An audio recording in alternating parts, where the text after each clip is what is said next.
apabila kita tak ada satu kesedaran bahawa keadilan sosial adalah milik semua, merentas kaum, merentas agama, maka kita tak akan pernah fikirkan bahawa zakat, Baitumal ini semua adalah untuk semua orang.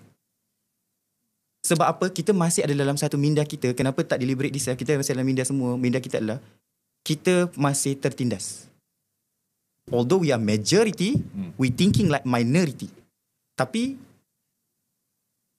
bila kita rasa kita minority, kita tertindas, that's why kita safeguard this.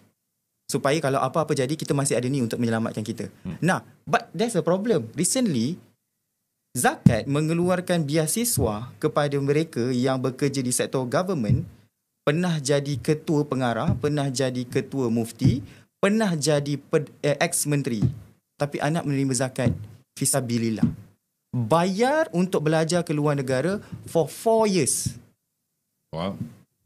Dengan duit zakat.